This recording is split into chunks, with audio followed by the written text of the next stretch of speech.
Bonjour et surtout bienvenue sur cette vidéo, l'hypersensibilité du fardeau au cadeau.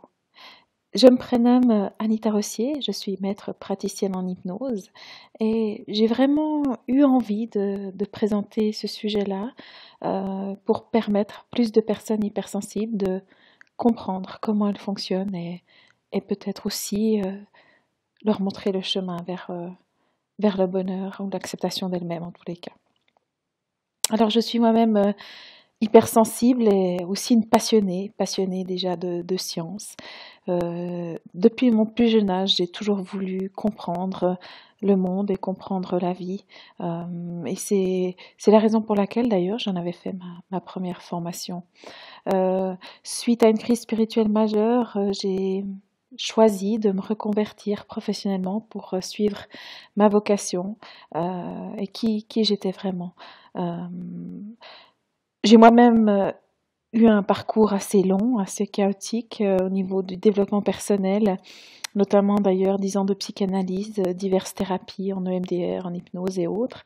Et puis voilà, je me suis formée moi-même en hypnose, en santé par le toucher, donc Touch for Health ou TFH, en massage, en Washerman. Entendez par là utiliser sa voix comme outil de guérison. Alors, mon cabinet s'appelle Anizen et vous pouvez trouver plus d'informations sur mon parcours, sur moi-même et sur les thérapies que je pratique sur mon site internet www.meditation-hypnose.ch ou www.anizen.ch. Mais entrons tout de suite dans le vif du sujet, l'hypersensibilité.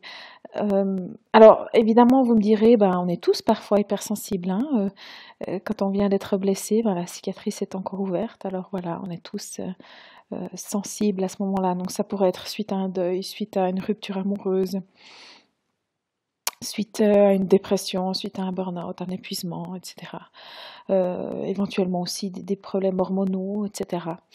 Il y a aussi certaines maladies psychiatriques qui sont associées à l'hypersensibilité, notamment le trouble borderline par exemple.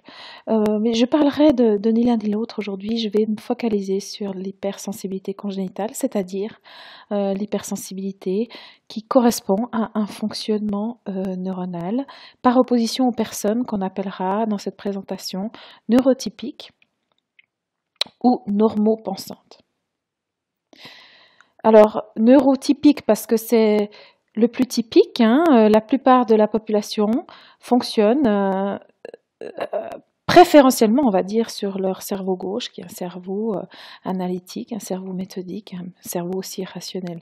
Et puis, nous serions 10 à 20% de la population, selon les écrits, à fonctionner préférentiellement sur notre hémisphère droit, qui est un hémisphère donc beaucoup plus créatif, plus intuitif aussi, qui fonctionne vraiment différemment, une pensée en association, comme ça, en arborescence, association d'images, notamment association d'idées, une pensée aussi qui va très vite et avec aussi plus de connexions neuronales. Donc il y aurait environ 50% ou jusqu'à 50% de plus de connexions neuronales. Tous ces aspects-là vont faire de la personne hypersensible quelqu'un de particulier, quelqu'un d'atypique, entendez par là, différente de la norme finalement des personnes qui sont donc les 80% de la population. J'aimerais aussi préciser que chez les animaux aussi, on retrouve 10 à 20% d'individus hypersensibles, ce qui veut dire que c'est pas du tout une tare ou un problème. C'est vraiment. Donc, si c'était une tare ou voilà, il y aurait un pourcentage beaucoup plus faible. La plupart des maladies psychiatriques sont de l'ordre du %. Donc là, une personne sur 5, c'est pas du tout un hasard. On a vraiment un rôle dans la survie de l'espèce. On a un rôle à jouer aussi au niveau culturel, au niveau, voilà, au niveau de l'inconscient collectif, c'est vraiment important. Alors, l'idée aussi de cette présentation, c'est de vous montrer un chemin pour assumer pleinement ce rôle que nous avons à jouer. Alors, il y a certaines idées aussi qui sont partagées dans le milieu thérapeutique, comme quoi l'hypersensibilité est liée à des blessures de l'enfance, etc.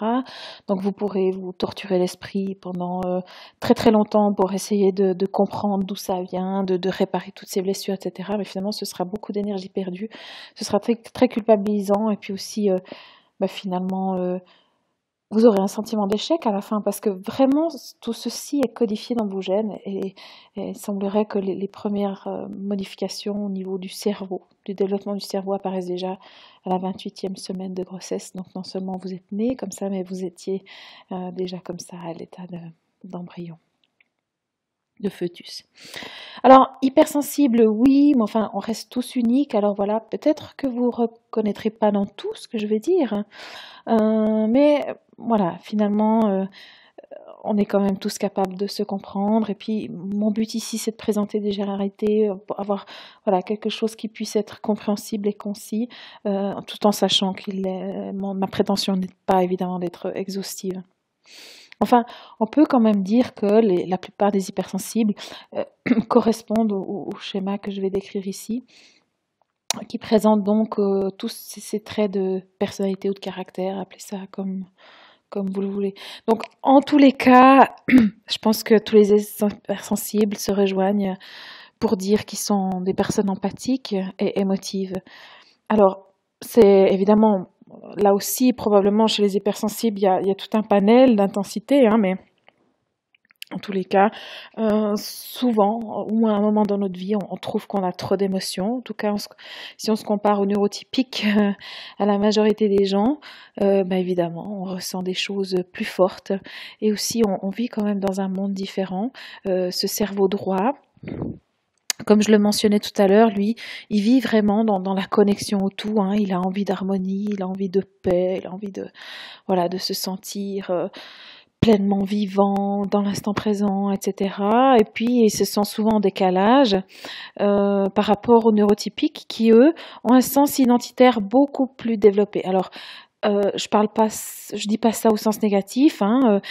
Disons que dans ce cerveau gauche, il y a aussi le siège de l'ego, dans le sens la conscience d'être un jeu, aussi s'estimer soi, avoir une identité, se sentir séparé de l'autre, arriver aussi peut-être à se mettre la priorité. Et les personnes cerveau droit, elles ont beaucoup plus de peine avec ça, justement. Donc, ça fait que ces personnes-là ont le sentiment vraiment de voir, et c'est probablement une réalité, de voir le monde différemment. Elles sont donc empathiques car elles sont sans cesse reliées aux autres, aux animaux aussi, même aux plantes parfois. Elles sont également intuitives et créatives. Alors j'aimerais, là-dessus, hein, sur l'intuition, on pourrait aussi faire, j'imagine, plusieurs conférences à elles toutes seules, mais je souhaite juste mentionner ici que l'intuition, c'est pas se baser sur la vitesse du vent. C'est vraiment une forme d'intelligence très particulière, avec une réflexion inconsciente qui va extrêmement vite et qui parle à travers le corps. Donc souvent on dit voilà, je la sens ou je la sens pas, ou voilà, c'est viscéral. Et puis on comprend pas vraiment ce qui s'est passé, on comprend pas pourquoi, mais on sait qu'il faut le faire, on sait qu'il faut pas le faire, etc. Et la personne hypersensible, cerveau droit, doit apprendre à suivre son intuition, parce que elle comprend déjà mal les codes sociaux des cerveaux gauches, et dans son esprit il y a tellement de questions continuellement dans tous les sens, avec peu de réponses. Donc elle a besoin de se fier à son intuition pour pouvoir suivre son chemin et finalement être heureuse. Voilà, elle est aussi très très créative, la personne hypersensible, et c'est pas juste un trait de caractère, j'ai envie de dire, elle a vraiment besoin de développer sa créativité, besoin de nourrir cet aspect-là d'elle-même, c'est très important pour elle. Alors la personne hypersensible est aussi consciencieuse, alors c'est génial d'être consciencieux, mais parfois ça se retourne un peu contre elle-même et ça devient du perfectionnisme à outrance qui est vraiment destructeur. Donc là aussi elle doit apprendre à être bienveillante avec elle-même, à réaliser qu'on fait tous des erreurs, qu'on est tous humains, puis qu'on fait tous de notre mieux, y compris elle. Sinon, ça va devenir très anxiogène, hein. Donc ça aussi, c'est lié à l'estime de soi, qui fait un peu défaut chez les hypersensibles et qui fait qu'elles croient qu'elles doivent être parfaites. Et puis aussi, souvent, elles souffrent du syndrome de l'imposteur, justement à cause de cette intuition importante. Et alors, pour pas que les gens se rendent compte, parce qu'elles croient qu'un jour, voilà, comme si quelqu'un allait se rendre compte de la supercherie, etc. Donc elles croient qu'elles doivent être parfaites pour que personne ne voit à quel point elles sont mauvaises, par exemple, au fond d'elles-mêmes. Elles ont voilà, ce sentiment parfois d'être moins bien que les autres, etc. Tout ça ensemble, les forts stimuli, les émotions importantes, le perfectionnisme va faire qu'elles risquent bien de développer un besoin de contrôle, besoin de contrôler voilà, les événements, l'agenda, parfois aussi les interactions sociales. Comme je disais, elles ont de la difficulté avec les codes sociaux. Donc, relationnellement, pour comprendre le monde des neurotypiques, c'est difficile. Pour parler avec les neurotypiques, c'est difficile. Pour comprendre les exigences en entreprise, c'est difficile. Donc, aussi pour toutes ces raisons-là, elles passent beaucoup de temps à interpréter ce qui se passe, ce qui est dit, ce qui n'est pas dit, etc. Pourquoi, et à penser qu'elles auraient dû dire ça autrement, faire ça autrement. Enfin, en se sentant d'ailleurs souvent responsables pour des choses qui sont très anxiogènes pour elles, qui génèrent beaucoup d'émotions pour elles, mais qui finalement pour un neurotypique sont tout à fait anodines. Donc voilà. Tout ça, ça crée aussi un besoin parfois aussi de se cacher derrière un masque. On verra ça encore plus en détail tout à l'heure. Et puis évidemment, la créativité donne l'imagination, hein. C'est des personnes qui vivent un petit peu souvent dans leur monde, comme ça, un monde très imaginatif. Elles sont déterminées, voilà, déterminées, parfois bornées aussi, mais enfin bon, voilà. Encore une fois, c'est souvent une question d'équilibre aussi, hein. Et puis, c'est des personnes qui sont très introspectives, qui savent se remettre en question et qui aiment souvent aussi se remettre en question, quitte à alors développer carrément un doute d'elles-mêmes permanent. Et encore une fois, je l'ai déjà dit, de croire que tout est toujours de leur faute, qu'elles auraient dû, si, ça, et sans finalement laisser aux autres la responsabilité d'agir et de réagir. Voilà, selon leur propre responsabilité. Alors, voilà, certains aspects dans lesquels vous vous reconnaîtrez peut-être ou pas. Et puis le dernier que je vais mentionner, et encore une fois, hein, c'est loin d'être une liste exhaustive, mais c'est le besoin de solitude qui est lié d'une part à parfois voilà, beaucoup de réflexions liées à l'interaction sociale en tous les cas, donc voilà, une fatigue aussi des interactions sociales, et puis aussi avec ces stimuli en permanence, ces fortes émotions, etc. On verra que c'est pas qu'au niveau émotionnel, hein, les stimuli, c'est au niveau du système nerveux dans sa globalité, donc il y aura un besoin de solitude essentiellement aussi pour se ressourcer, pour se reposer. Et puis pour se reconnecter à soi-même, pour développer la méditation, la connexion à l'univers, etc. Alors, c'est possible en tous les cas, même si voilà, ça reste que finalement très général tout ça, hein, c'est possible de diviser les hypersensibles en deux grandes familles. Sachant que vous n'êtes pas forcément dans une seule des deux familles, ça peut dépendre un petit peu des circonstances, ça peut dépendre un petit peu du moment de votre vie aussi, mais voilà, on dirait que certains hypersensibles sont extravertis, d'autres introvertis, comme d'ailleurs hein, les neurotypiques. À savoir que chez les neurotypiques, la proportion d'extravertis est bien plus importante. Elle est d'ailleurs... beaucoup de neurotypiques sont assez extravertis et c'est un peu l'inverse pour les hypersensibles. La plupart sont introvertis. Mais on trouve évidemment quand même les deux types. Alors, on dira, pour encore une fois simplifier, hein, que les hypersensibles extravertis auront investi dans l'émotionnel et c'est souvent perçu en tout cas par l'entourage comme étant trop. Alors trop affectif, trop émotif, trop dynamique, limite hyperactif d'ailleurs, trop exalté, etc. Ce qui peut être fatigant pour la personne et d'ailleurs pour son entourage aussi. Et puis voilà, beaucoup d'hypersensibles, voilà, peut-être aussi par défense, parfois investissent dans leur mental, sont même parfois dissociés du corps, hein, ne ressentent finalement presque plus d'émotions d'ailleurs, tellement ils se sont protégés. ou en tout cas, ils les montrent pas, alors on les trouve trop réservés, trop silencieux. Certains ont réellement d'ailleurs des troubles autistiques, hein. On les trouve froids, désactivés. Moi, je me souviens qu'on me disait assez souvent d'ailleurs que j'étais insensible, parce que j'ai jamais réussi à comprendre, parce que j'avais un sentiment de bouillonner à l'intérieur, mais visiblement, c'est pas ce que je montrais à mon entourage. Et je m'étais, en tous les cas, moi, enfermée un peu dans ma bulle. Alors voilà, on verra tout à l'heure les risques que ça peut représenter d'être enfermé dans sa bulle, et puis voilà, de vraiment la nécessité d'apprendre à communiquer avec son entourage, et puis à trouver le moyen voilà, d'être en relation quand même. Même si parfois c'est vrai que l'hypersensible vit les blessures plus intensément, a plus de difficultés à se remettre de l'émotion, hein. Paradoxalement, il a une très grande résilience aussi, donc une fois qu'il est bien accompagné, une fois qu'on lui apprend à gérer tout ça et qu'on lui apprend à développer une estime de lui, c'est vraiment quelqu'un qui peut tout à fait être même très heureux, goûter de la vie et profiter de la vie. Donc souvent l'hypersensible, avec cette perception du monde tellement différente, on verra encore tout à l'heure tout un tas d'aspects que cela représente, mais a souvent l'impression de venir d'une autre planète, et puis d'être un peu incompris. Ça peut même aller jusqu'à ce sentiment d'être le vilain petit canard. Je ne sais pas si vous avez encore souvenir de ce conte. Moi, j'avais adoré ce conte quand j'étais enfant, et j'ai compris récemment, enfin il y a quelques années, pourquoi.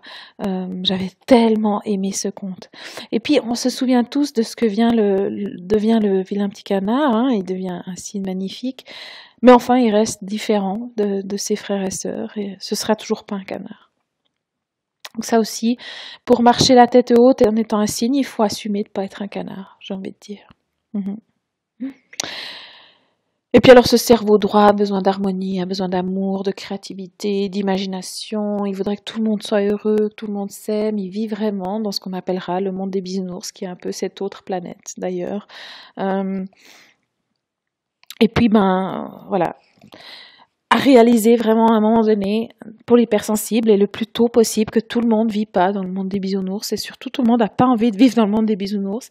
Il a de la difficulté à réaliser que certaines personnes jouent en solo, voilà, sont vraiment d'abord intéressées par leur propre intérêt, et que voilà, elles se disent, et peut-être là il n'y a pas du tout de jugement à avoir, mais elles se disent que chacun s'accroît, puis chacun voilà, doit faire ce qu'il faut, se sentir responsable de lui-même, et qu'elles n'ont pas à s'occuper des autres. Surtout aussi, alors là, elles vont souffrir, les personnes hypersensibles, parce qu'elles vont souvent faire attention à ce que tout le monde soit bien. Voilà, par exemple, elles sont dans une soirée et puis elles vont essayer d'éviter de prendre trop de canapé au saumon parce que ce que disent que du coup, c'est pas sympa pour les autres, etc. Alors que peut-être un neurotypique, il va se dire, ils avaient qu'à les prendre avant, ces canapés au saumon, ils sont là, moi je les prends, ils sont pour moi. Voilà, alors bon, on s'en fout, hein. Là, c'est qu'une histoire de canapé au saumon, il y avait qu'à prendre ce autant, vous me direz, mais c'est juste, voilà, une image, une métaphore pour dire ce que peut souvent ressentir un hypersensible, le sentiment que lui fait tout le temps attention aux autres et que en retour, voilà, il a pas la même chose. Alors il doit réaliser vraiment que c'est son fonctionnement à lui, que ça marche très bien avec d'autres hypersensibles, mais que c'est pas adapté dans un monde de neurotypique qui va se faire manger le bras à chaque fois qu'il fait ça, pour pas souffrir tout simplement, hein, pour pas non plus avoir trop d'attentes injustifiées de la part des autres. Voilà. Du coup, à un moment donné, il va être triste de ne pas vivre dans ce monde des bisounours. Il a aussi beaucoup de peine à comprendre qu'on puisse, par exemple, arrêter d'aimer quelqu'un. Alors ça le dépasse complètement, l'hypersensible, et ça va énormément le faire souffrir. Alors on dira en cabinet de thérapie qu'il est abandonnique, etc., etc. Mais voilà, c'est juste que pour lui, on n'arrête pas d'aimer les gens, hein. C'est pas possible d'arrêter d'aimer les gens, donc voilà, ça c'est vraiment des choses qui le font souffrir. Donc voilà, quand il accumule des souffrances qu'il n'arrive pas à gérer, qu'il n'arrive pas à comprendre pourquoi c'est arrivé, il a beaucoup de mal aussi par exemple, à réaliser qu'on puisse mentir, ça le dépasse. Et puis, beaucoup de mal à percevoir l'intention d'une autre personne, donc il va faire confiance un petit peu comme ça. Alors un neurotypique dira probablement qu'il est naïf, mais lui, voilà, il a envie de créer ce lien de partage, une intensité aussi relationnelle dont tout le monde n'a pas envie. Voilà. Et après, à force de s'être un petit peu ramasser la figure, on va dire, peut-être accumuler quelques blessures qu'il n'aura pas su guérir par manque aussi de compréhension, il risque bien de s'enfermer dans une coquille de piquant et de y percevoir aussi les autres comme étant des cactus qui sont blessants, percevoir le monde comme étant hostile, alors qu'on sait tous que ce petit hérisson, il est vraiment tout doux à l'intérieur et qu'il est vraiment super chou. C'est vraiment chou un hérisson en fait. Hein. Alors voilà, et souvent la personne hypersensible souffre de tristesse, voire de dépression. Elle a le cœur brisé en 1000 morceaux et puis elle ne sait pas bien. Voilà, comment se comprendre, elle a la difficulté à trouver des personnes qui comprennent ce qu'elle vit. Alors, comment faire pour enlever le masque? Comment faire pour trouver son chemin à soi dans tout ça? Eh bien, encore une fois, déjà, ça commence par se comprendre. Comprendre son fonctionnement. Comprendre que ce fonctionnement des hypersensibles est différent d'un fonctionnement neurotypique. C'est aussi une pensée qui est différente, c'est une envie d'être au monde qui est différente. Et après, une fois qu'on a compris ça, on peut commencer à s'accepter. S'accepter, ça veut aussi dire faire le deuil qu'on ne sera jamais comme tout le monde. Et surtout que tout le monde ne sera jamais comme nous, parce que c'est fondamentalement ça dont on a envie. On a envie d'amener tout le monde avec nous dans ce monde des bisounours dont on rêve. Alors beaucoup diront que c'est une utopie, la naïveté, que c'est l'enfant qui ne veut pas grandir, etc. Moi, là, j'aimerais juste dire que, voilà, c'est des personnes avec de grands idéaux, avec des grandes idées, des personnes comme Gandhi, des personnes comme Martin Luther King, des personnes comme Nelson Mandela, comme Mère Teresa, comme Jésus, comme Bouddha, qui ont changé le monde, véritablement, parce qu'ils défendaient des idées comme ça. Ils défendaient la compassion, ils défendaient l'amour, ils défendaient le fait qu'on est tous interconnectés, qu'on doit prendre soin des autres, soin de la planète, et que c'est pas nécessaire de faire des différences, que ce soit de race, que ce soit de couleur de peau, que ce soit de religion, je ne sais quoi. Alors pourquoi faire un problème avec une différence au niveau du système nerveux, je vous le demande. Donc voilà, c'est pas de l'utopie, c'est simplement qu'on n'en est pas tous encore là, peut-être. Mais voilà, il n'y a pas de raison que parce que les neurotypiques sont plus nombreux, qu'ils aient forcément raison sur tout non plus. Et on n'est pas obligé de se contenter de la vie, triste qu'on a, de se contenter de voir le monde comme étant injuste et voilà, que c'est comme ça et que voilà. Pas du tout. On peut très bien choisir de défendre ses idées, ses idéaux, de se battre pour elles, même si peut-être, on ne sait pas encore dans cette vie qu'on verra ça arriver. Alors après, on ose vraiment être différent, on ose être soi, on ose s'exprimer, on n'a plus envie de se justifier sans arrêt, et puis on n'a plus envie d'écouter toutes ces personnes neurotypiques qui nous disent qu'on devrait prendre les choses moins à cœur, être moins émotive, être plus ci, moins ça. Eh ben, on n'a plus envie de tout ça, on a juste envie d'être soi, on ose être soi, et voilà, on arrête aussi d'essayer de changer tout le monde pour qu'ils pensent comme nous et on assume juste de penser comme on pense, d'être comme on est. Et là, c'est vraiment le grave. Et j'ai même envie de dire, on touche alors là le jackpot. On peut vraiment créer la vie dont on a envie avec les personnes qui nous correspondent, créer les relations de la profondeur dont on a besoin et puis vraiment être heureux. Alors je vais revenir un petit peu sur divers aspects de cette hypersensibilité qui se décline sous divers paramètres. Je ne vais pas d'ailleurs pouvoir tous les mentionner. J'en ai choisi quelques-uns qui permettent à mon avis déjà de bien comprendre. Alors le premier, je l'ai déjà parlé, c'est probablement ce dont souffrent aussi le plus d'hypersensibles. Ils vont jamais dire qu'ils souffrent terriblement du fait d'être créatifs, mais plutôt qu'ils souffrent terriblement du fait d'avoir trop d'émotions, en tout cas selon eux. Alors là, j'ai aussi envie de dire, c'est pas toujours non plus uniquement le fait qu'il y ait plus de stimuli émotionnels, hein, ce qui est quand même le cas, c'est clair, mais c'est aussi souvent qu'ils n'écoutent pas leurs émotions. Alors, par peur du conflit, par peur d'être rejetés, ils ne veulent pas que les gens les voient bizarres, ils en ont marre d'être tellement différents. et de s'expliquer. Ils comprennent pas d'ailleurs pourquoi les neurotypiques, par exemple, voilà, parfois mentent, parfois pensent qu'à eux, etc. Et puis alors du coup, ils écoutent pas ces émotions, elles s'accumulent, puis un jour elles deviennent insupportables aussi. Et c'est aussi ça, en partie le problème. Des valeurs très ancrées de justice, d'honnêteté, etc. aussi, qui contribuent un petit peu à alimenter tout ça. Alors là, j'ai envie de dire, non plus, vous n'êtes pas obligé de renoncer à toutes ces valeurs.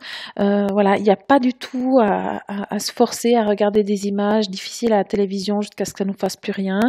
Voilà. On nous dira en cabinet encore une fois que c'est parce qu'on a eu des traumatismes de l'enfance ou je sais pas quoi, qu'on n'arrive pas à regarder des images de mort à la télévision, mais non.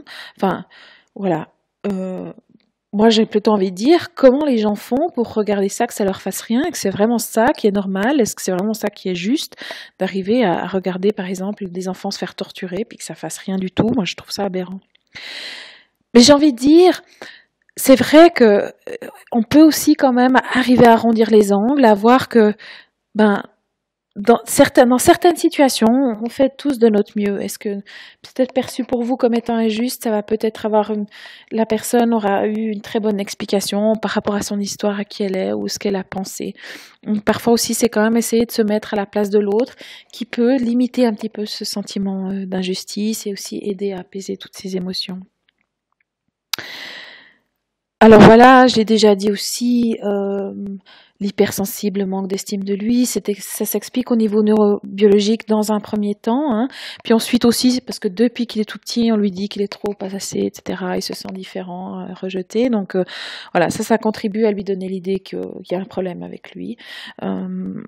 Et puis que visiblement, il n'arrive pas à faire comme tout le monde. Donc voilà, ça aussi, ça crée pas mal d'émotions qui sont difficiles, hein. Et puis, en plus de ça, il sait pas très bien comment les exprimer. Il est souvent submergé, il comprend pas tout, ça vient tout en même temps, c'est tout mélangé.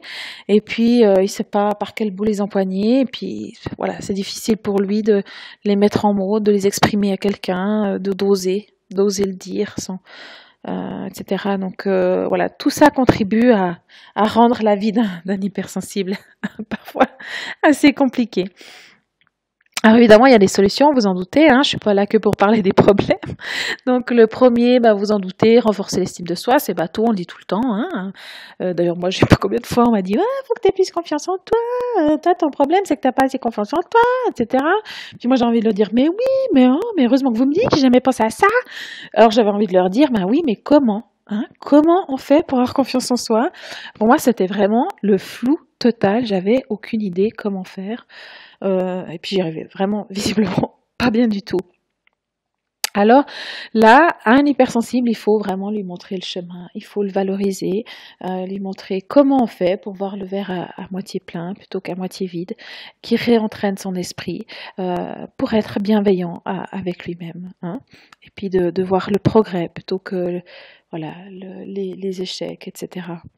Et souvent, la personne hypersensible, d'ailleurs, plus tard, elle se rend compte qu'elle est hypersensible, plus c'est nécessaire. Elle a besoin d'être valorisée. Et souvent, elle souffre aussi, notamment dans le milieu de l'entreprise, par ce manque de valorisation, ce manque de reconnaissance. Et puis, on dira encore une fois qu'elle est immature parce qu'elle a trop besoin de reconnaissance.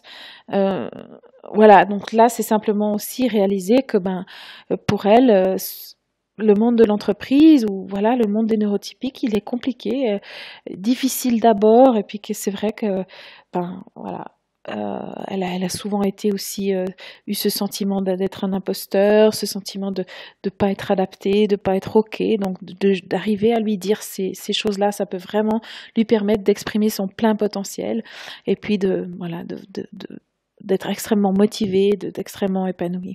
Alors, parfois c'est les petites choses qui peuvent faire vraiment une différence. Et vraiment, vraiment, la personne hypersensible doit apprendre à exprimer son ressenti, à mettre des mots là-dessus. Donc, dans le processus émotionnel, c'est essentiel de pouvoir prendre conscience d'où vient l'émotion et de pouvoir arriver à mettre des mots dessus. Alors, là, c'est une photo qui vient du film Vice Versa de Walt Disney qui est sorti récemment. Inside Out en anglais, qui est vraiment génial. J'ai adoré ce film. Alors, non seulement il est drôle, mais en plus il est pertinent. Il explique comment fonctionne le subconscient, comment est-ce qu'on associe des émotions, souvenirs, et comment tout ça s'est stocké, comment ça contribue à construire la personnalité. C'est vraiment, vraiment super bien fait. Voilà, j'ai adoré, adoré. Je vous conseille, si vous ne l'avez pas encore vu, c'est hyper bien. Et puis ça aussi, vous me direz, c'est un peu bateau, que la praline, hein, vous n'avez pas besoin de moi pour deviner qu'on était plus heureux quand on avait confiance en la vie. Et puis là aussi, encore une fois, c'est comment on fait pour lâcher prise et comment on fait pour avoir confiance en la vie. Alors déjà que, bon, pour tout neurotypique, c'est pas forcément évident non plus. Pour la personne hypersensible, qui a souvent dans ce besoin de contrôle, ça va être encore un enjeu supplémentaire. Et là aussi, souvent, elle aura besoin qu'on lui montre le chemin pour comment faire confiance en la vie. Ça passe évidemment par renforcer son estime de soi. Ça passe aussi un petit peu par développer sa spiritualité. Voilà.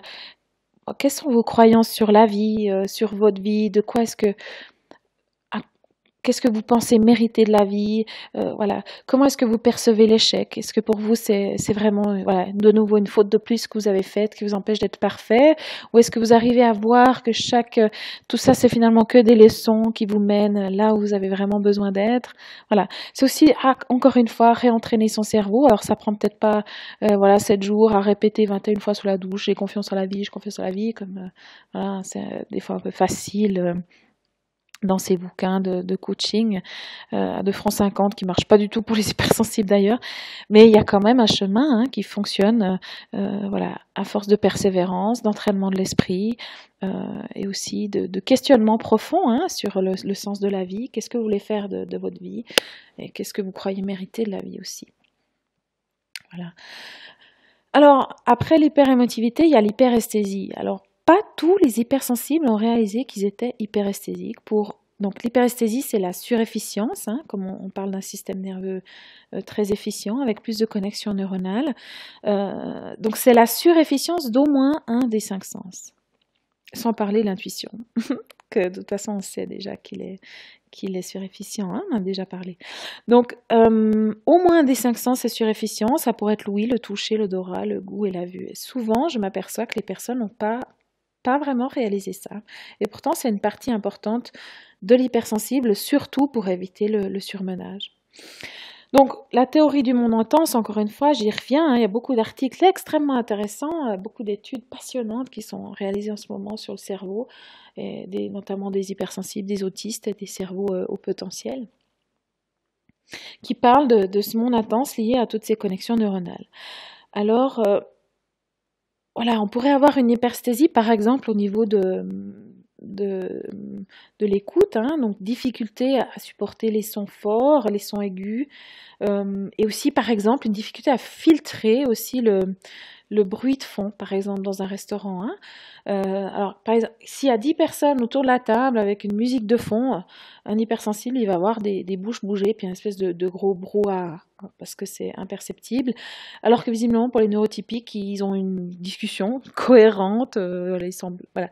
Ça, en plus, non seulement c'est difficile pour lui, mais ça va beaucoup, beaucoup le fatiguer, ce qui fait qu'il a peu de plaisir à vivre dans ces soirées très très sociales, et ça va parfois aussi le faire souffrir, donc il va se forcer pour essayer d'être comme tout le monde, et puis ça va simplement le fatiguer et faire en sorte qu'il se sente encore un peu plus bizarre si c'était pas déjà le cas. L'odorat, alors c'est génial quand on est en forêt et puis qu'on sent l'odeur d'une fleur à plusieurs mètres ou qu'on est un grand nez dans la parfumerie. Alors quand on est dans le bus et qu'il y a quelqu'un qui sent pas bon, voilà, c'est déjà moins drôle, ça peut même créer des nausées. Il y a l'hypersensibilité au niveau du toucher. Donc c'est génial quand on caresse un chat ou un lapin, c'est magnifique, mais quand on a une hypersensibilité à la douleur, par exemple, c'est vraiment, vraiment beaucoup plus difficile à vivre. Et il y a l'hypersensibilité à la lumière. Alors moi, souvent, j'ai entendu des gens qui se moquaient un peu de moi en disant que je me la pétais avec mes lunettes à soleil. Bon, c'est vrai qu'elles sont plutôt jolies d'ailleurs. Mais c'est surtout parce que sortir dehors sans lunettes à soleil, pour moi, c'est vraiment fatigant. J'ai les yeux qui clignent comme ça. Je me dis que ça va faire plein de rides et tout ça. Ouais, c'est vraiment, vraiment, par exemple, conduire sans lunettes à soleil, c'est pas possible pour moi.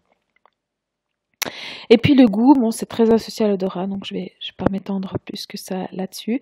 Et si vous faites pas gaffe, si vous, voilà, vous prenez pas soin euh, de pas être surstimulé, de pas être surmené au niveau de ces 5 sens, ça va vous rendre irritable, hein, parce que vous serez fatigué, énervé. C'est le système nerveux qui pète un câble, quoi. Et là, on vous dira, ah, t'as un sale caractère, t'es jamais content, voilà, t'es toujours tellement compliqué, blablabla, blablabla. Et c'est juste parce que vous en pouvez plus, et que vous aussi, parce que vous n'avez pas posé les limites quand c'était nécessaire de les poser. Alors, ça s'explique aussi, simplement, par exemple, au niveau émotionnel, les troubles de l'humeur, tout ça, c'est des neurotransmetteurs, hein. Donc, là, vous voyez ce qu'on appelle une synapse, c'est-à-dire l'extrémité de la connexion neuronale avec la cellule réceptrice.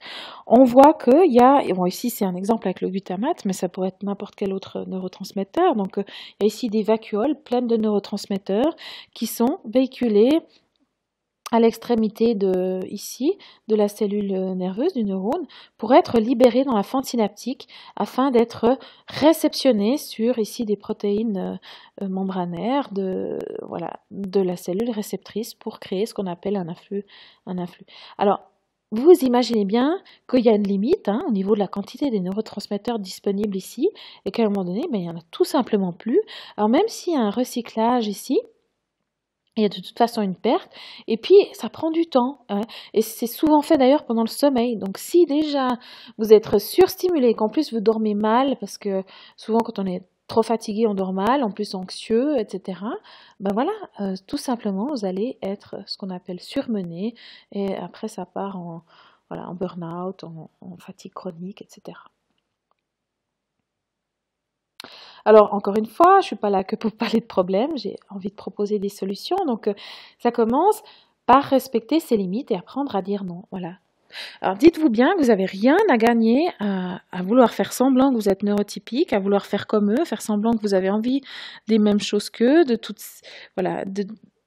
on a besoin de plus de calme, plus de silence, peut-être moins d'interaction à la fois, moins de bruit. Voilà. Et quand ça vient trop, de toute façon, au bout d'un moment, vous serez irritable, puis vous n'aurez rien gagné dans tout ça. Ce sera sympa d'ailleurs ni pour vous ni pour eux. Donc, apprendre à dire non, peut-être aussi expliquer ce qui se passe, pourquoi vous dites non, pour que ce soit peut-être plus facile pour vous. Et puis, méditer. Voilà.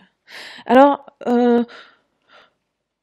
les personnes hyperactives, en tous les cas, disent toujours « Ouais, mais moi, je pense trop, je vais jamais arriver à méditer, c'est pas possible. » Et d'ailleurs, c'était aussi ma perception au début. J'ai essayé pendant je sais pas combien d'années de m'asseoir en position du lotus, puis de me concentrer sur ma respiration. Ça durait à peu près 3 secondes et demie, à peu près. J'en avais marre, ça me rendait tarée. Donc, effectivement, c'est peut-être pas tout à fait les mêmes techniques que vous pouvez utiliser, mais il existe vraiment des techniques très efficaces qui vous ramènent au corps et qui vous permettent vraiment d'apaiser vos pensées. Et là, encore une fois, faut voir le cerveau comme un muscle. Ça s'entraîne. Et être stressé, c'est un état d'esprit. Être calme, c'en est un autre. Et puis, c'est à vous de choisir ensuite de vous entraîner, de persévérer dans cette pratique de la méditation. Sinon, voilà ce qui vous attend, tristesse et dépression. Par épuisement, par sentiment de rejet, sentiment d'être différent, de ne pas comprendre le monde et de trouver le monde hostile, etc. Et puis, la tristesse, c'est une chose, mais le sentiment de vide, je trouve que c'est presque encore pire. Là, on carrément dissocié, on est sorti de son corps parce que, et on sent plus rien, mais la vie n'a plus de sens non plus. Donc, quand on en est là, qu'est-ce qu'on fait ? Absolument se reconnecter à sa créativité, par la méditation, par aller des promenades en forêt, se reconnecter à la nature, simplement essayer de dessiner, des petites choses au début, mais qui permettent vraiment de reprendre possession, de nourrir de nouveau ce cerveau droit et pour vous permettre de faire recirculer la vie à l'intérieur de vous. Et puis vous avez besoin de faire quelque chose qui a du sens pour vous. C'est pas juste la cerise sur le gâteau. Pour vous, c'est nécessaire. Alors, tous les neurotypiques qui vous font 350 000 théories sur ma foi, c'est comme ça, il faut bien payer ses factures, et puis on peut pas toujours faire ce qu'on veut, et puis ma foi, t'as qu'à voir ça comme un job alimentaire, c'est tous comme ça, tu crois quoi? Voilà, tout ça, ça vous convient pas, parce que si vous faites quelque chose qui n'a pas de sens, ça va générer tellement de conflits à l'intérieur de vous par rapport à vos valeurs et ce que vous vous attendez de la vie, que ça va juste, voilà, ça va créer une crise à un moment donné. C'est pas possible autrement. Donc, réalisez que tous les bons conseils qu'on peut vous donner, qui viennent de personnes neurotypiques, ça vous correspond pas, ça vous aidera pas à vous apaiser. Vous avez vraiment, vraiment besoin de vous connecter à ce que vous aimez. C'est quelque chose qui fasse du sens pour vous et qui soit créatif. Voilà, vous connectez à votre mission de vie. Alors, quand je parle de mission de vie, vous n'êtes pas obligé de sauver le monde, hein. Vous n'êtes pas obligé de partir en Afrique, cueillir des noix de coco et sauver des personnes qui meurent de faim. Ce serait génial, magnifique, hein. Je vous encourage si c'est vraiment ce à quoi vous êtes appelé. Mais voilà, pour certaines personnes, ça peut-être trouver ce qui vous fait envie, ce qui fait du sens pour vous, ce qui vous rend heureux, ce qui allume l'étincelle en vous. Voilà, c'est ça, la mission de vie. Ça peut prendre du temps, surtout quand on est en dépression, qu'on a ce grand sentiment de vide, mais vraiment, en écoutant son cœur, on peut se reconnecter à ça et trouver ce pourquoi on est fait et avoir le courage de mettre ça en place dans sa vie, c'est vraiment possible. Voilà, je l'ai dit aussi, hein, ce cerveau droit, c'est un cerveau qui pense beaucoup, très vite, en arborescence, avec beaucoup de remises en question, etc. Donc ça pousse aussi, c'est très très anxiogène et angoissant aussi parfois. Ça peut empêcher même de dormir, et puis aussi ce besoin d'interpréter sans cesse ce monde qui nous échappe, ces codes sociaux qui nous échappent et tout ça, ça va générer beaucoup de flux de pensée. Alors évidemment, arrêter de penser, c'est pas nécessaire, hein, d'ailleurs c'est pas vraiment ce que vous avez envie si vous y réfléchissez bien, mais là, il y a aussi des solutions. Alors, il y a la méditation, bien sûr, et il y a vraiment se reconnecter à son cœur et aussi écouter cette intelligence de l'intuition. Dans votre cerveau, il y a tellement de questions partout, dans tous les sens, tellement peu de réponses. Et à chaque fois qu'il y a une réponse, il y a toujours un oui mais d'ailleurs. Donc voilà, vous ne trouverez jamais de solution dans votre mental. C'est pas possible. Et de toute façon, la réflexion logique, ça vous convient pas parce que voilà, c'est fait pour un monde conditionné. Et voilà. Et vous, ça vous parle pas, ça vous parle pas au plus profond de vous, ça vous correspond pas. Donc vous avez vraiment besoin de sentir dans votre cœur ce pourquoi vous êtes fait. Maîtriser aussi ses états de conscience, ça veut dire apprendre à méditer, apprendre des techniques d'auto-hypnose qui permettent de calmer tout ça, qui permettent de redescendre dans des fréquences cérébrales, comme ici sur ces schémas qui sont des électroencéphalogrammes, de redescendre dans des fréquences cérébrales, de la méditation, du calme, de la créativité, etc. Ça se fait aussi notamment par des techniques de méditation et d'hypnose, hein.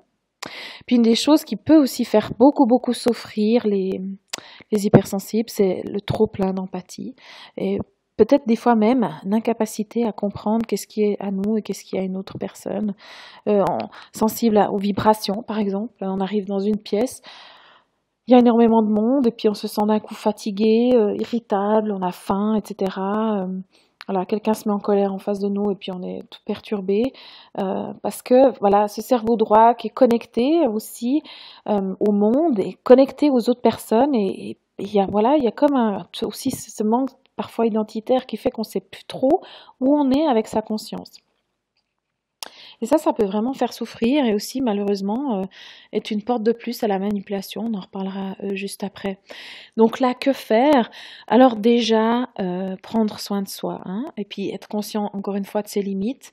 Vous pouvez créer votre bulle de lumière, de je sais pas quoi, de lumière violette, blanche, etc. Appelez vos anges et tout ça, mais il y a vraiment une limite, hein. Il y a 8 heures par jour, 5 jours par semaine dans un environnement vibratoire bas, ça va vous impacter. Voilà, donc il y a vraiment des limites, il faut avoir confiance en ça. Mais en tous les cas, l'ancrage aide beaucoup, des techniques d'ancrage, être bien ancré en soi, savoir où est sa propre énergie, où est sa propre conscience, ça permet déjà de mieux saisir un petit peu ce qui se passe. Et quand c'est nécessaire, de s'isoler, de revenir à soi pour faire un petit peu d'ordre dans tout ça. Alors, je l'ai déjà parlé un tout petit peu avant, mais voilà. Une personne hypersensible vit dans le monde des bisounours, elle interprète mal les codes sociaux, elle interprète mal les intentions d'une autre personne, elle a de la peine à croire à la malveillance, elle a de la peine à croire au mensonge, etc. Donc elle est vraiment, en plus beaucoup d'émotions, elle pense beaucoup, donc elle est une proie extrêmement facile des manipulateurs. Voilà. Alors là, on pourrait en parler aussi pendant des heures, et d'ailleurs il y a tout un tas de livres qui ont été écrits sur le sujet, notamment par Christelle Petit-Colin, qui sont passionnants. Mais voilà, en tous les cas, au moins apprendre à les reconnaître. Voilà, c'est quoi la manipulation, comment ça fonctionne, pour déceler au moins les signes, et puis ensuite se fier à son intuition. En général, personnellement, quand ça m'est arrivé, je me suis rendu compte qu'il y avait des signes avant, mais j'ai pas écouté. J'ai pas écouté parce que voilà, c'était difficile, j'avais peur, j'étais sous l'emprise, et puis je me disais ouais, faut pas avoir le mal partout, et puis il faut aimer, il y a sûrement une raison, il a dû vivre un truc dans son enfance, alors je vais essayer de l'aider, blablabla, blablabla, blablabla. Et avec ça, je me suis fait vraiment coincer. Et ça peut devenir vraiment destructeur, la manipulation. Donc là, faites confiance une fois plus à cette intuition, ce cœur qui vous parle et qui vous dit « il y a un truc bizarre là ». Et puis ensuite, il faut agir. Voilà. Alors parfois, ça pourrait être nécessaire de poser des limites, potentiellement de confronter, ce qui reste vraiment difficile pour un hypersensible qui n'aime pas le conflit. D'ailleurs, qui n'aime pas non plus du tout la compétition. Hein, c'est tous ces trucs où il y en a forcément un qui doit perdre et l'autre gagner, ça ne lui va pas du tout. Donc voilà, potentiellement ça peut marcher voilà, ponctuellement, mais si vous êtes vraiment sous l'emprise d'une relation de type pervers, manipulateur, là je trouve que personnellement la seule chose intelligente à faire c'est encore de fuir, parce qu'il faut bien réaliser que quand on est hypersensible, quand on a des valeurs ancrées d'authenticité, de vérité, d'honnêteté, un besoin de partage, voilà, s'imaginer qu'on peut trouver un moyen d'être bien, d'être soi-même dans une relation comme ça, c'est, je dirais que là, à ce moment-là, c'est vraiment pas pertinent du tout. Hein. Et c'est là aussi que la plupart des personnes hypersensibles se font avoir, parce qu'elles croient vraiment qu'elles vont trouver le moyen d'arranger la relation, en prenant d'ailleurs toute la responsabilité de la relation sur elles. Et ça, c'est vraiment voué à l'échec, parce qu'une relation de partage dont elle a tellement envie, c'est avant tout une relation d'équilibre, de donner et recevoir, voilà, dans un flux qui soit un cycle comme ça, et pas juste donner toute votre énergie voilà, dans une relation qui est destructrice. Hein. Et puis tout ça, l'hyper-empathie, les blessures, parfois aussi la manipulation, ça va pousser la personne hypersensible, certaines fois, à s'isoler, pour se protéger aussi parfois. Et parce qu'elle comprend pas bien comment communiquer, comment faire pour être en relation avec les autres, et pas trop souffrir. Je sais pas si vous avez vu ce film, ça s'appelle Seul au monde avec Tom Hanks. Ça c'est le ballon là à qui il parle dans le film.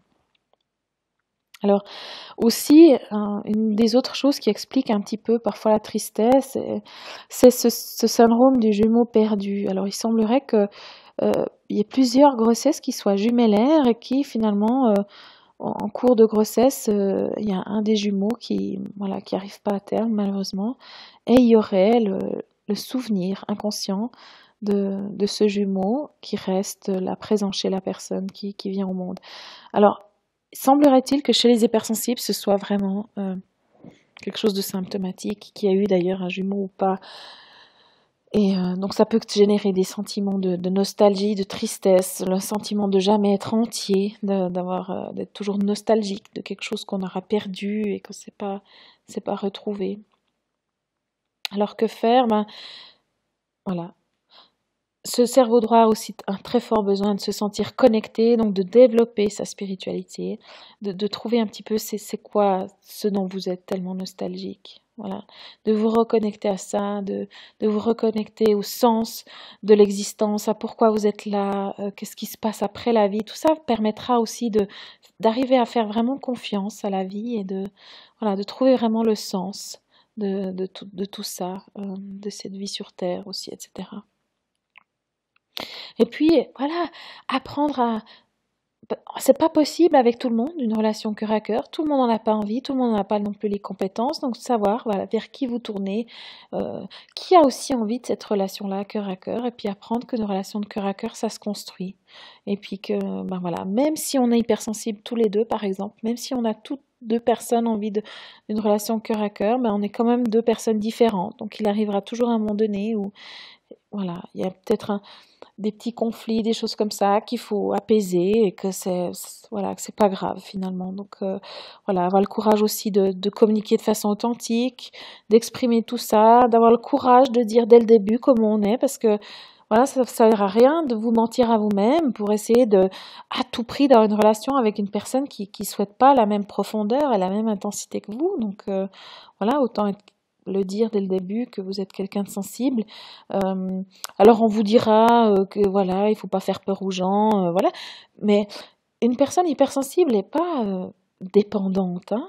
Elle a d'ailleurs souvent peur d'être enfermée dans une relation, d'ailleurs de type manipulateur ou autre. Donc elle ne veut pas forcément être enfermée ou perdre sa liberté, au contraire, mais elle a besoin de savoir qu'il y a vraiment quelque chose d'authentique, quelque chose de vrai dans cette relation, et elle a besoin de construire ça. Donc, si c'est pas l'envie de la personne en face, ben, autant que vous le sachiez le plus tôt possible, avant de revivre ces sentiments terribles de séparation.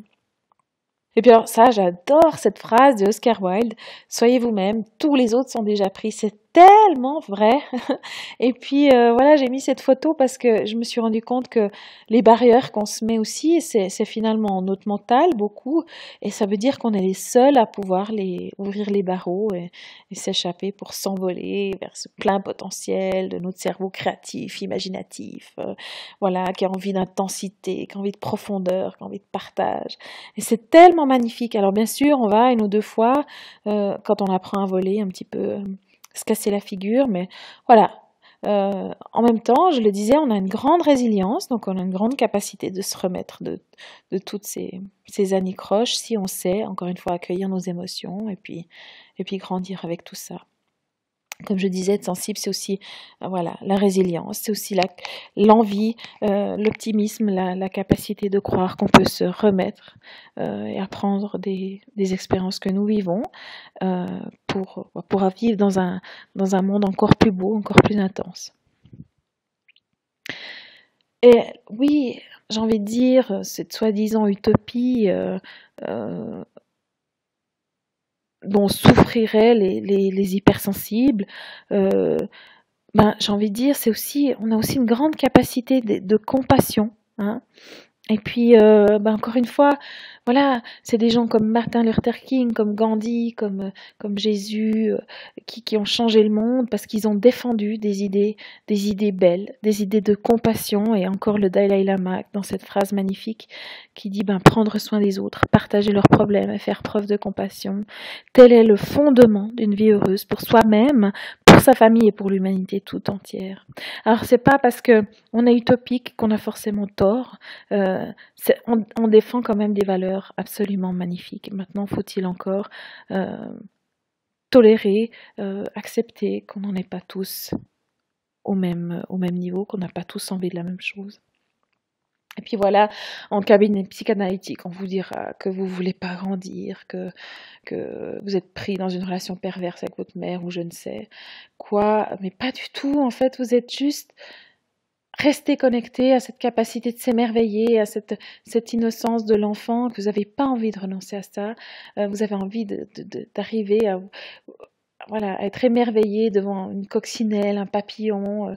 Moi, je me souviens de ma petite sœur, elle venait de s'acheter une loupe pour voir les fleurs, et puis elle me disait, mais regarde, c'est tellement magnifique, cette pâquerette, parce que les gens savent pas qu'en fait, c'est pas une seule fleur, mais c'est plein de fleurs, et c'est vrai que c'est tellement beau quand on regarde attentivement avec une loupe, une pâquerette, et puis on a plein le gazon, voilà. Et c'est juste vraiment merveilleux. Et puis j'avais un prof de biologie qui disait que lui, il pensait que le rôle de l'être humain, c'était de pouvoir se rendre compte à quel point le monde est magnifique. Et je crois que s'il y a un type de personne capable de vraiment réaliser ça et de voir ça, c'est vraiment bien les hypersensibles. Et puis encore une fois, Nous sommes des créatifs, hein. Nous avons besoin de ça, nous avons envie de ça. Et j'aimerais juste vous dire, voilà, à votre avis, à quoi ressemblerait le monde sans Mozart? À quoi ressemblerait le monde sans Vivaldi, sans Salvador Dali, sans Picasso, euh, sans Einstein aussi, qui était un grand créatif. Voilà. Euh, la créativité, c'est aussi le propre, on va dire, de la créativité consciente. En tout cas, c'est le propre de l'homme. Alors, voilà, profitons pleinement de cette capacité. Ce monde des bisounours, c'est aussi l'optimisme, hein, c'est aussi cette envie de continuer à croire mordicus quand chacun brille la lumière, même si tout le monde l'exprime pas. Et puis, voilà, je souhaiterais encore parler de cette phrase magnifique de Hama qui dit, au lieu de maudire l'obscurité, allumons tous une petite lampe. Et voilà, je trouve que c'est vraiment très très beau. Et si on essayait tous dans notre mesure, en se respectant aussi, hein, avec bienveillance, là où on est, mais d'essayer vraiment toujours de garder cette lampe allumée. Et je pense que c'est aussi comme ça qu'on construira un monde plus beau et plus humain. Et puis vous me direz, ben elle se la pète un peu celle-ci, ou je sais pas quoi, pour qu'elle se prend pour raconter tout ça, et puis voilà, dans son monde des bisounours, mais je me suis dit, voilà, quel homme plus intelligent que Einstein pourrait vous convaincre? Alors voilà, j'ai juste mentionné ces deux phrases qui sont sorties d'une lettre qu'il a écrite à sa fille, qui était vraiment magnifique, et où il parle de ce petit générateur d'amour qu'on a tous en nous et qui demande qu'à être libéré, et que voilà, peut-être que si on le laissait tous se libérer, ce potentiel d'amour, on pourrait faire une grande bombe qui détruirait la haine et l'égoïsme.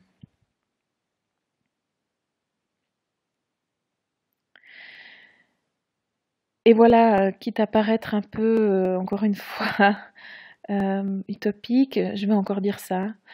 Si vous avez l'impression de ne pas faire partie de ce monde, c'est peut-être que vous êtes là pour en créer un nouveau. Et je dirais que le monde a vraiment besoin de personnes qui fassent attention, qui aient conscience que nous sommes tous interconnectés, que nous devons prendre soin des autres, prendre soin de la planète, prendre soin des animaux, et que c'est aussi comme ça, avec cette compassion et cette créativité, que on fera de ce monde un monde meilleur.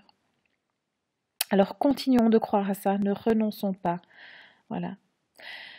Mon cabinet, je le répète encore une fois, s'appelle Cabinet Anisen. Vous avez accès à mon site internet sur www.anisen.ch. J'ai aussi une page Facebook et une page Google. Je vous souhaite encore une très très belle fin de journée et je vous envoie mes meilleures pensées. À bientôt!